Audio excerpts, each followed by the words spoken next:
Welcome back to the 2024 APAICS Tech Summit. I'm Madeline Milka, President and CEO of APAICS. Our next panel asks, are we making progress accelerating digital equity for NHPI communities? COVID-19 underscored the lack of digital equity in NHPI communities, with many unable to work remotely and access telehealth. This panel will examine key aspects of digital equity, including broadband access, the availability of devices, and how the end of the Affordable Connectivity Program impacts NHPI communities. Our moderator for this panel is the Honorable Regine Biscoe. Regine is a small business owner as well as an Asian Pacific Islander community leader. She served as senator in the 34th and 35th Guam legislatures, and her work continues to strengthen Guam's workforce, supporting small businesses, bolstering regional alliances, and protecting our environment. She served as a congressional policy advisor, legislative chief of staff, and consults businesses, government, and nonprofits. Please join me in welcoming Regine and the rest of our esteemed panelists. Thanks, Madeline. Hafa adai, and welcome to everyone joining us for this very important conversation today. I'm Regine Biscoe, and today I'm joined by an incredible panel. We have Beth Fujimoto, AVP of Public Policy at AT&T. Hi, Beth. Hi, everybody. We have Nicole Morgenstern, Telecommunications, Technology, and Media Policy Associate Manager with AAJC. Hi, everyone. And Susi Feltch-Malohifoʻou, Chief Community Engagement and Development Officer with Pacific Island Knowledge to Action Resources. Hi, Susi. And I just want to give our incredible panelists an opportunity to introduce themselves and talk a little bit about their organizations and the work that they do to promote digital equity in our community. We'll kick it off with Beth. Hi, everybody. It's great to be here again this year with APAICS. Thank you so much for having me. I'm Beth Fujimoto, an AVP in Public Policy in AT&T's Global Public Policy Organization. And I support our company's universal broadband efforts, helping to develop policies that we share with federal, state, and local government policymakers on how we can all, working together, best ensure that all Americans have access to broadband services. Why is this important? It's so obvious that it seems almost silly to say out loud, but access to broadband is the great enabler of nearly every part of our lives today, whether it's to read a book or to apply to college and obtain financial aid or see a doctor remotely or access medical records safely and securely. These are all ways that connectivity has transformed virtually every aspect of our lives. So today I'm going to be talking a little bit about how the digital divide isn't a single issue. It's really made up of three separate but related challenges: availability, affordability, and adoption. And some of the really exciting things happening to address those issues. Look forward to the discussion. Thank you so much. Absolutely. Thank you, Beth. And Nicole? Yeah, thank you so much. As Beth said, I'm so excited to be here with everyone today. I'm Nicole Morgenstern. I'm the Telecommunications Technology and Media Policy Associate Manager at Asian Americans Advancing Justice AAJC. Advancing Justice AAJC is a civil and human rights organization that works to build and promote a fair and equitable society for all.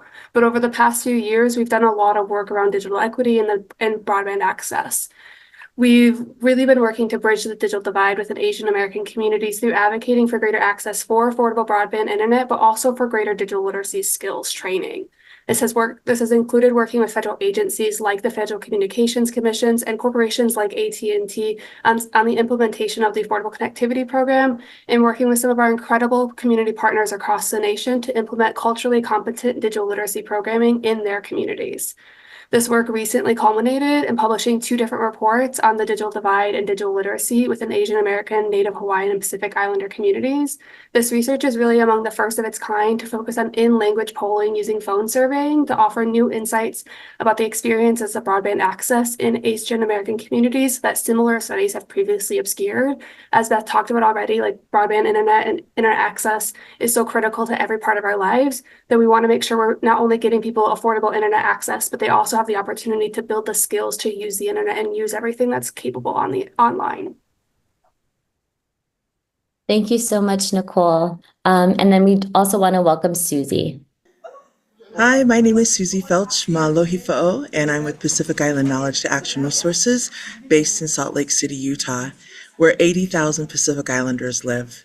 When it comes to digital equity and the work that we've done, definitely COVID really brought digital equity to the forefront. And so we contracted with cities to provide free Wi-Fi, free broadband, and also devices. And then also working with our Pacific Island Chamber of Commerce with the businesses in providing digital equity.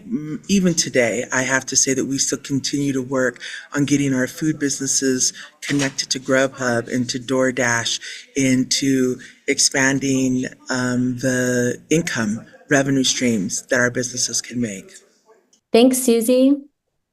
And, as was mentioned, I'm Regine Biscoe. I'll be the moderator for today's discussion, and I'm joining you from the beautiful island of Guam. We have a lot of digital equity challenges and, highlights to share as well coming from Guam. Unlike many of the states, Guam didn't have any existing digital equity programs in place, really. We started from scratch with the NTIA's Digital Equity Planning Grant. So, very limited capacity, but we're really working towards assessing our public hospital. We're working towards digital initiatives for at-risk youth, conducting public outreach activities on the importance of online privacy and cybersecurity, creating a network of Wi-Fi hotspots, and digital navigation programs, really to facilitate digital literacy and internet access among vulnerable populations, as was shared by many of you.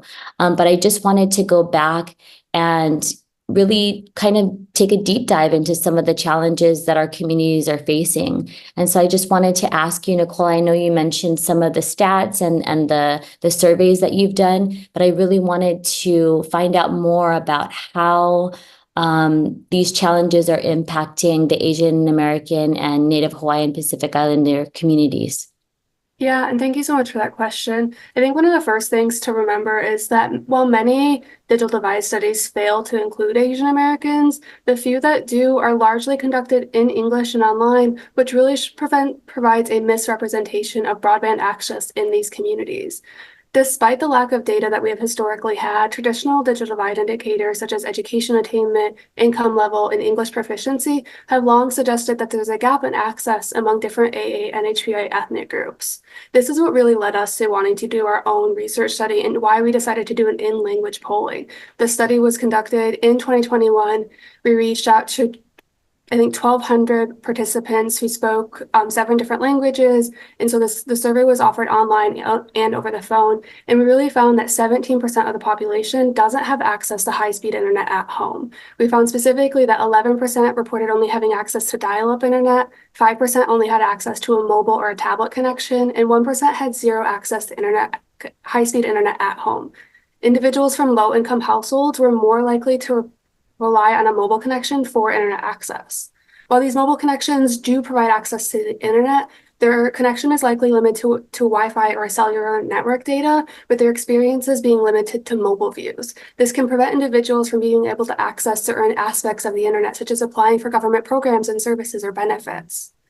In a time where everything is online, from economic opportunities to education to healthcare, we found that more than 10% of the population doesn't have their access to the right devices at home. Respondents from rural areas and small towns were less likely to report access to a smartphone, a laptop, or a desktop computer compared to respondents from urban or suburban areas, suggesting that there's a correlation between where you live and the type of device you have access to. We also found that 85% of respondents, an overwhelming percentage of respondents, said that intervention programs like digital literacy courses, like language translations, technical assistance, subsidized services like the Affordable Connectivity Program, and better infrastructure would help them overcome the barriers that are preventing them from gaining access to high-speed internet. We've talked a lot about digital literacy, and I know we'll get into it more, but AA and HPI communities of all ages understand that internet access is an important utility of today. Getting communities connected to affordable internet is just one step to bridging the digital divide. We need to ensure that communities also have access and can continue to develop their digital literacy skills as the technological landscape continues to evolve. Thank you so much for that, Nicole. It sounds like very important work, and it really is going to help to understand and try to figure out some solutions.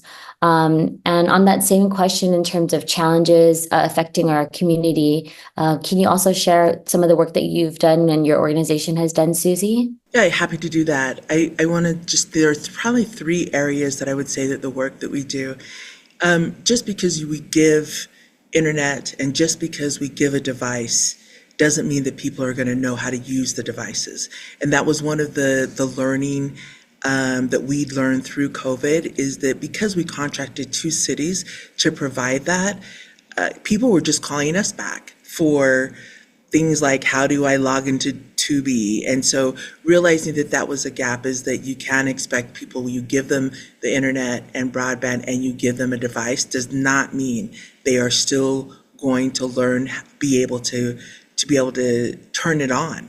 I mean, and so we learned that there had to be some more technical assistance that had to be available. Another really project that we work on is in our state prisons. State prisons have a tablet program for prisoners that are being released in 1 year.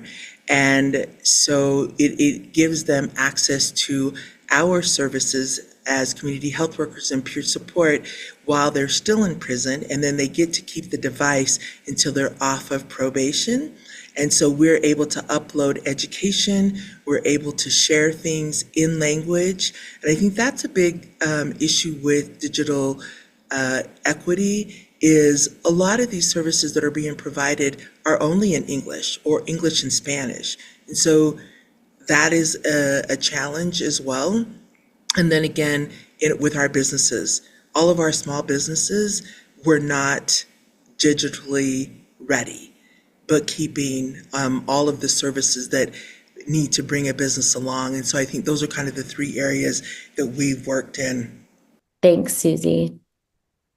There are a number of challenges that we're hoping to address and really raise awareness with some of the things that are going on in our communities today.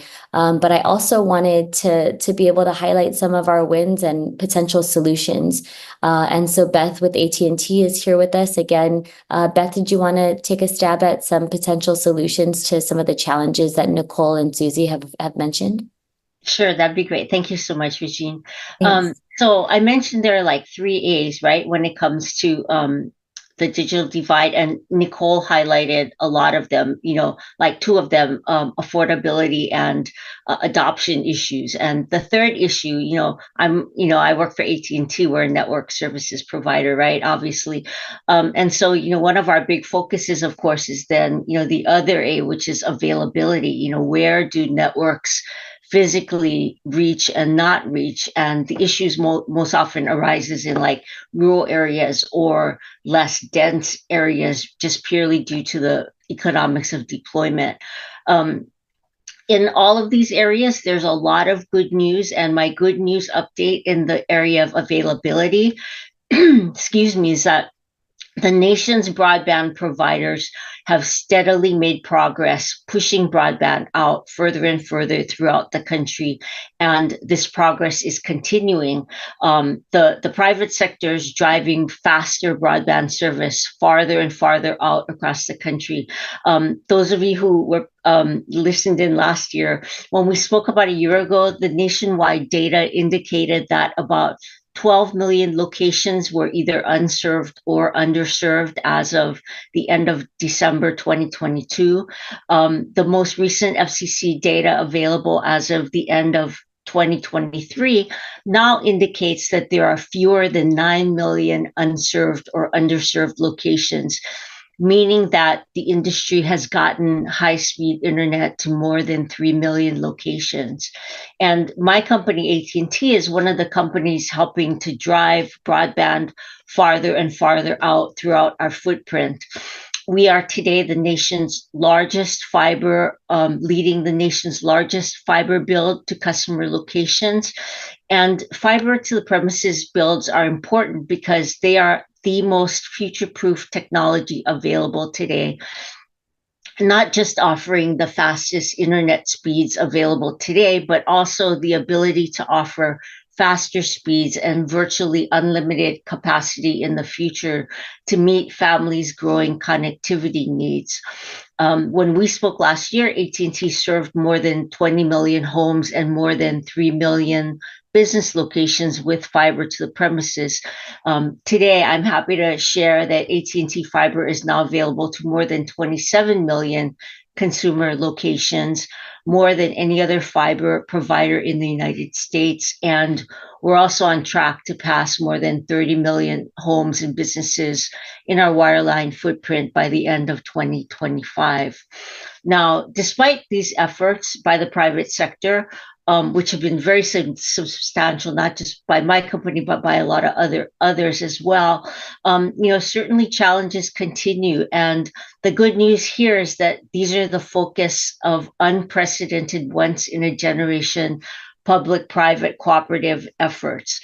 Many of you are aware that in the 2021 bipartisan infrastructure legislation, Congress directed more than $42 billion to establish the Broadband Equity Access and Deployment Program, or BEAD for short, administered by the National Telecommunications and Information Administration, or NTIA.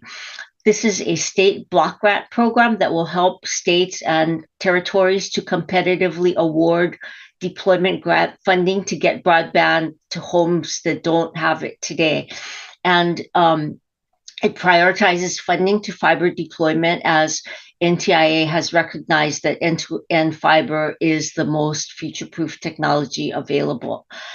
Since we talked last year, NTIA and the states have made significant progress toward implementing these programs. And Louisiana, for example, has actually begun its competitive application process to award those funds. Most other states are, following very closely behind. Now, we're not going to know how big a dent the BEAD program is going to make in getting robust broadband to locations that still have needs until after these, deployment programs run their course.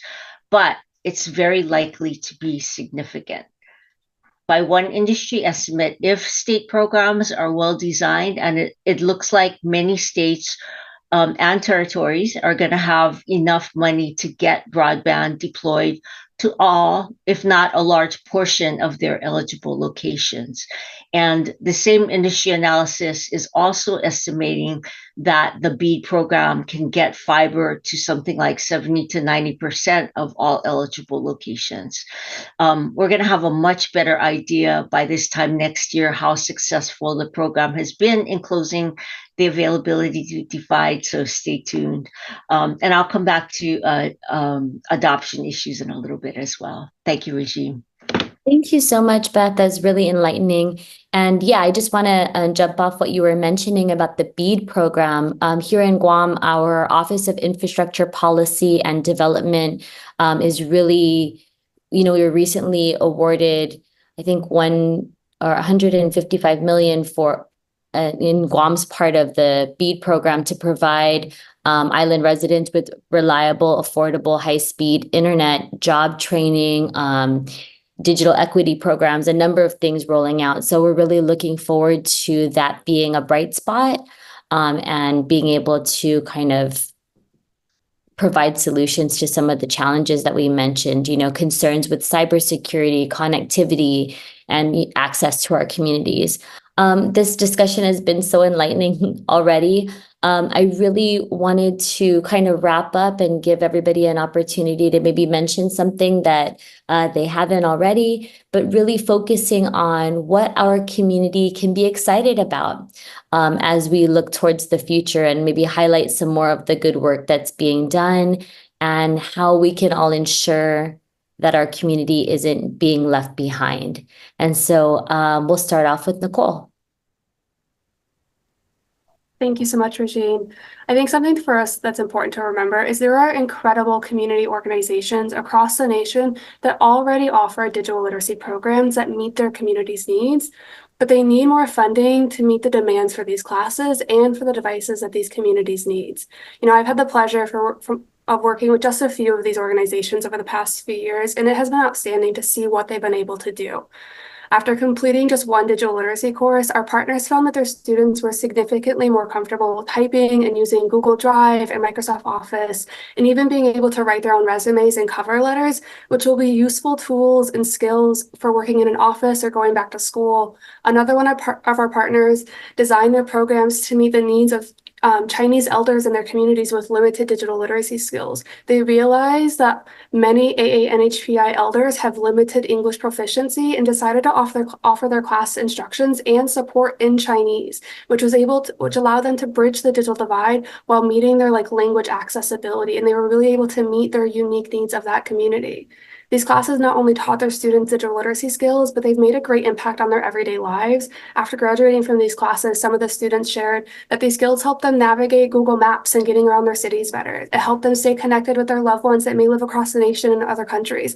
And it even helped them find non-seasonal full-time employment just from taking a couple of digital literacy classes. Digital literacy is such a critical tool to bridging the digital divide. We need to invest in the organizations that are trusted and that are on the ground doing the great work. And when we're having these conversations, I think it's really important to remember that these classes exist already, and we just need to work with these organizations that know what they're doing and are trusted leaders in their own communities. Absolutely, Nicole. Thank you so much for sharing that. And I just wanted to mention that one of my aunts, she said something to me a few weeks ago, and it kind of stuck with me. She's like, I'm not computer illiterate. I'm just computer little bit. So I think, giving them that access and that training to go from computer little bit to computer a lot, I think will be really exciting. And you're right, we need to trust the organizations that are already doing this great work in our communities. Thanks, Nicole. Beth, did you want to mention any highlights? Regine, I love that computer little bit. I'm gonna remember that. And totally agree with everything Nicole said, and Regine, totally get everything you're saying as well. And I just totally agree with all that. Why people who have physical access to broadband still aren't online or don't, subscribe to broadband, why they don't use broadband enabled technologies, like Nicole said earlier, is really driven by a combination of cost and other issues, like Nicole said, helping someone who doesn't use the internet to understand how it can be useful in their daily lives, right? So think about this, as an example. Someone new to the online world might be learning how they can see their doctor without leaving home through a telemedicine appointment, right? Or, how they can keep in touch with their healthcare team about ongoing issues or access their medical records online. So, think about that. To do that, you first need to know whether your doctor does telemedicine appointments. And then you need to know how to access your medical records and how to message your healthcare team, through their website safely and securely, which means you need to know how to find that out, which then means you need to know how to get to your doctor's website and navigate it and how to find information once you're there, which means then you first need to know how to search online, which means you need to know what searching is, right?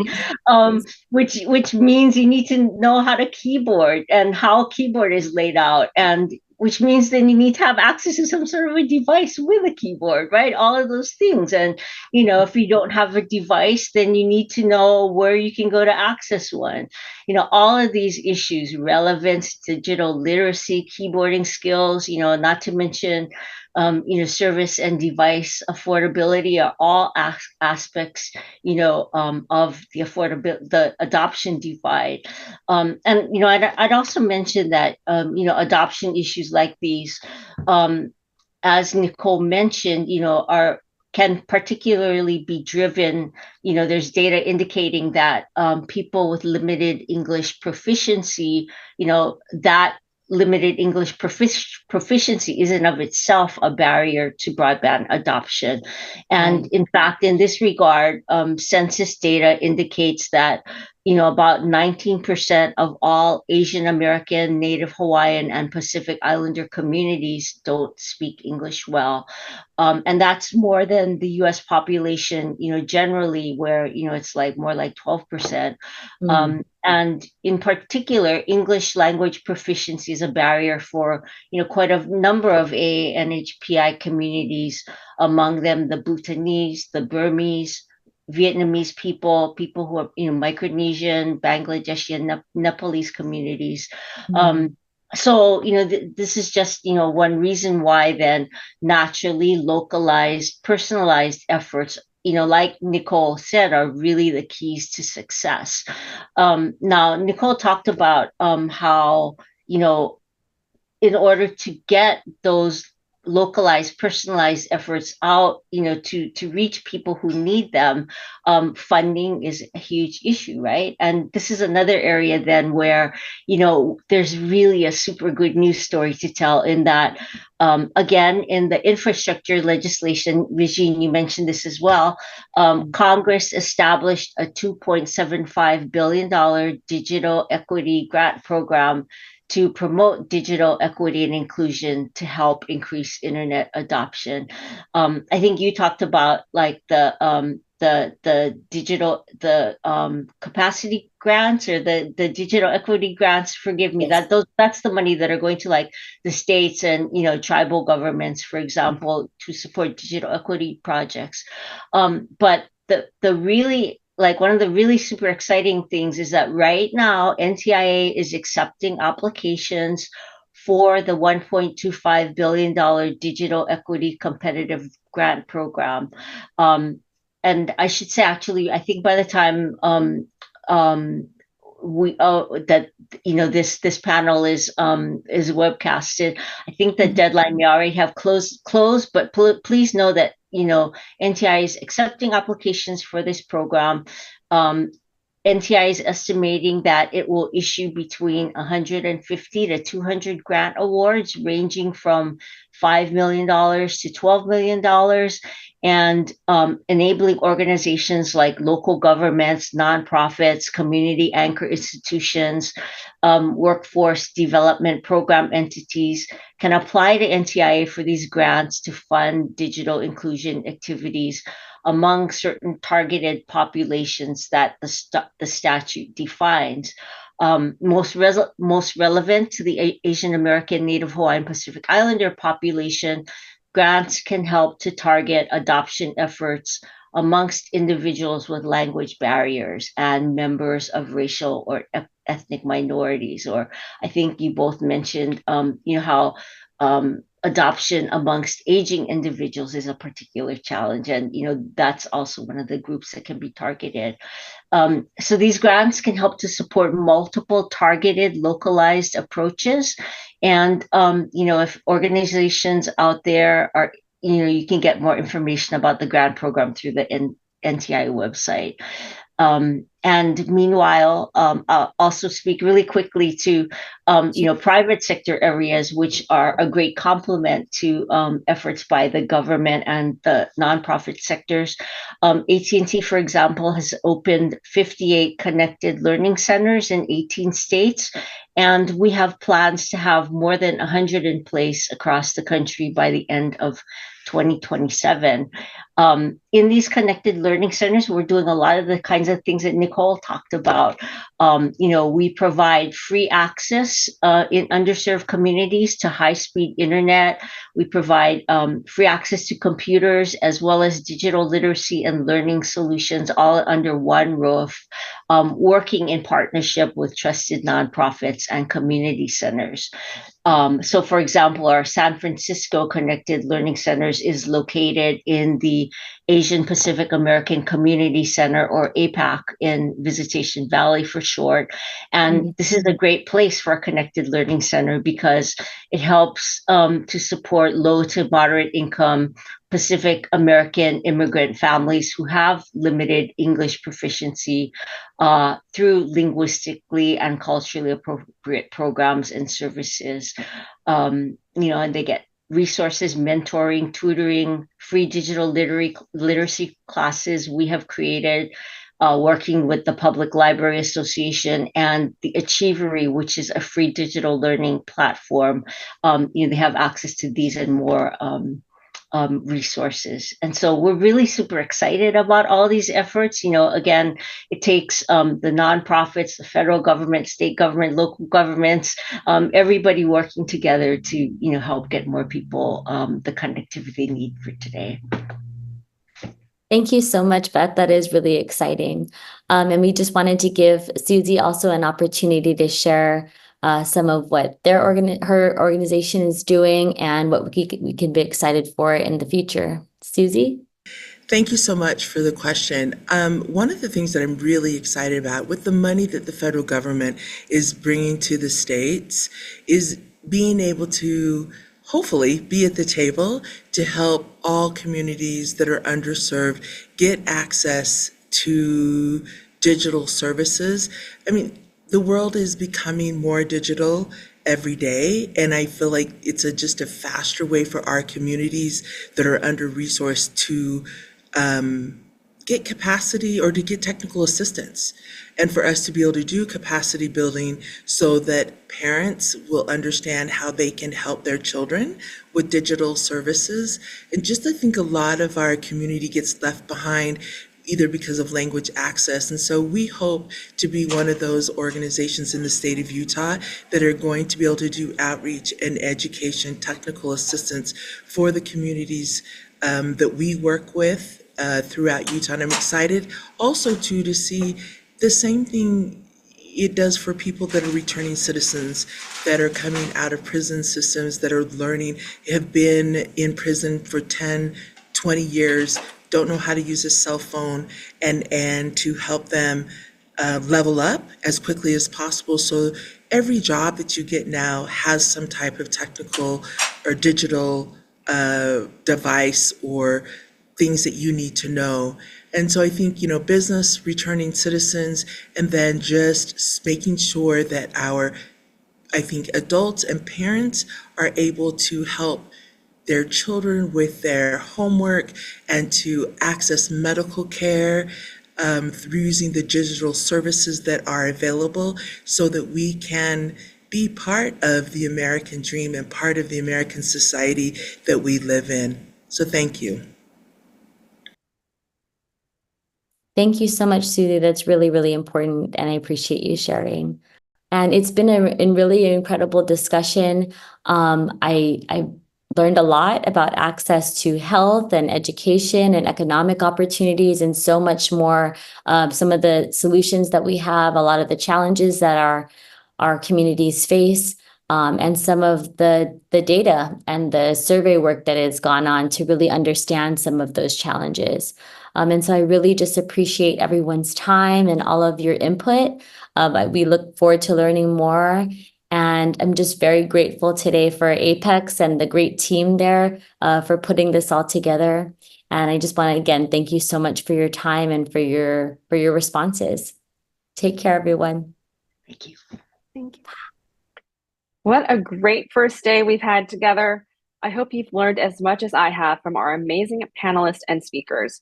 We greatly appreciate our summit partners, Accenture, Airbnb, Amazon, Apple, AT&T, Charter, Comcast, CTIA, Dell, Google, Microsoft, Netflix, TikTok, Toyota, Walmart, as well as all of our panelists, moderators, and special guest speakers. Your support enables APAICS to fulfill its mission of promoting Asian American, Native Hawaiian, and Pacific Islander participation and representation at all levels of the political process, from community service to elected office. Please visit www.apaics.org to learn more about our work, and I look forward to seeing you tomorrow for day 2 of the APAICS Tech Summit. See you back here tomorrow.